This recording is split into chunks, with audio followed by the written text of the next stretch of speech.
Hello Internet, I'm Dan. And I'm Chaz, and this is the Wine is Serious Business Show, episode 41. Today we're doing some Oregon Rieslings. We're back to Oregon Riesling.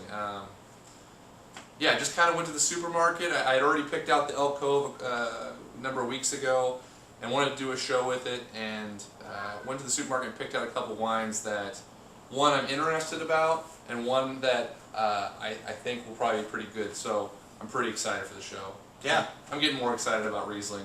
It's infectious. So yeah, it's great stuff, and I love to explore stuff, especially stuff that's done locally, and share it with you guys.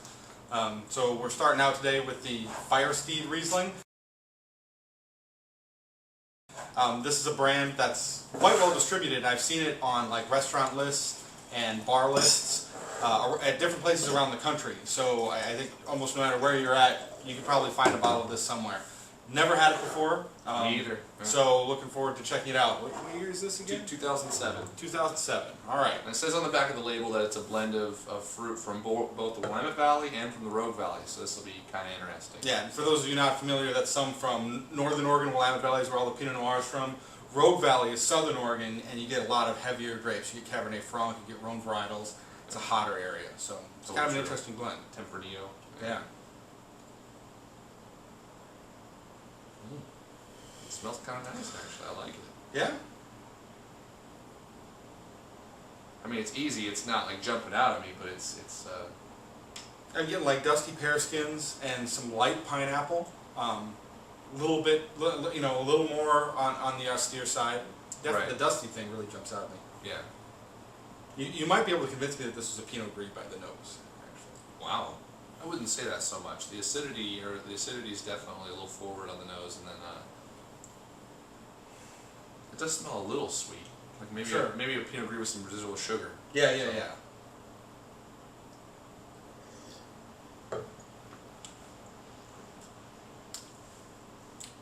There's a good amount of acidity on the palate, though. I think it's balanced well with the other flavors. I think it's a little heavier acidity. Dries things out at the end. It's not as delicate or necessarily as well integrated as I really get excited about, but it's not weak either, which I appreciate. Fruit here's a little bland on the palate, though. Mm-hmm. I mean, it's pretty straightforward. It comes at you with some sort of apple flavors and maybe like a little bit of the pineapple, but I totally agree. Yeah, so. a lot of apple, and it's not strong fruit. It's not super weak either. It isn't like bland wine. You have stuff Right. that's just shy of water. right. Like the fruit's there, I guess but that was it's a not, strong word for it. Yeah. But nor does it really jump out and be like, wow, this is great. Was- On the other hand, what was the price on this? Just over $10, so pretty reasonable. Yeah, so pretty reasonable price point. You're not expecting a lot of excitement at that point, and it's definitely clean and nothing really turns me off The about it. acidity Which is comes nice to in way see. late too. Yeah. The acidity's kind of nice. Yeah. I don't know.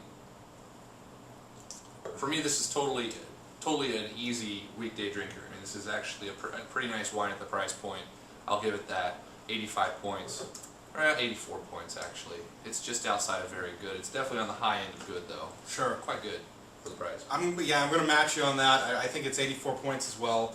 A solid wine. For the price point, definitely worth checking out. And especially if you're interested, I think this is a decent representation of Oregon Riesling. If you don't live in the area and this is something you can find, worth checking out as an experiment. Mm-hmm. And and if you're looking for wine in the $10 price range, and are a fan of Riesling, it's worth checking out. So. All right, on the next one. This is the 2007 Elk Cove State Riesling. What's the price point on this? A little more, like around 16, 17 bucks. So. And have they been do they make Riesling every year out there? Chaz has been a member of Cove Cove for a while, so. Yeah, so they make a dry Riesling. This is the dry one, or semi-dry. It's got a little bit of RS in it, and then a full-on late harvest Riesling that is like 8% alcohol, and that one's quite good as well. So yeah, they do it every year to year. Sure. Pretty normal thing. So. RS is residual sugar. They stop the fermentation one way or the other, so a little bit of the natural sugar from the fruit is left. I guess some places add sugar too, but typically it's the sugar left from the fruit that sweetens it up a little bit, and ideally plays really well with the acidity to make some interesting flavors.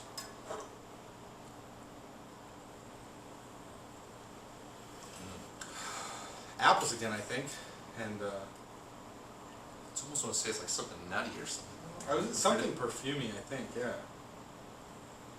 Like walnuts. That's what it reminds me of, which is kind of strange. But yeah, the apple flavors are definitely stronger, and it's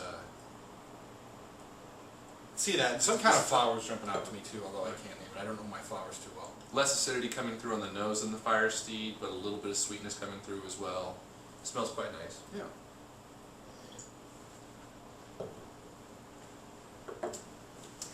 Definitely less acidity on the palate too. Right.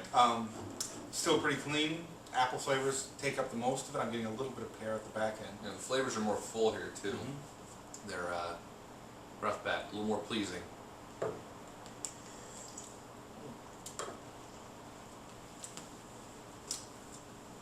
Yeah, man, really straightforward. Just like some clean apple flavors.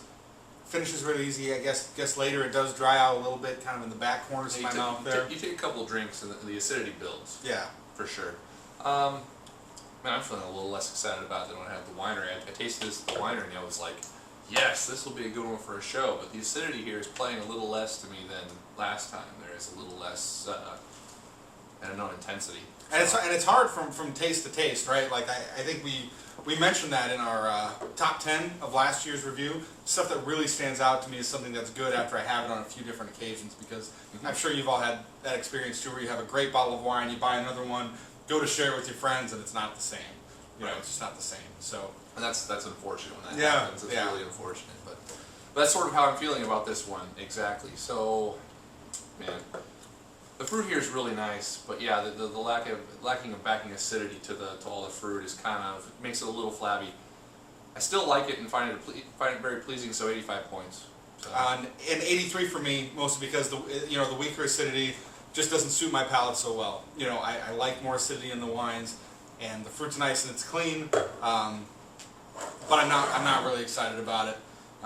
But again, primarily on the on the point of personal preference. So that's where it's at. Wine number 3.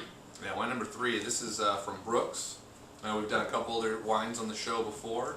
I got a chance to taste this out at the winery and we're pretty excited by it. So wanted to go and buy a bottle. I knew we were going to be hanging out a little bit after this, and it's like, I want to drink something I know we like.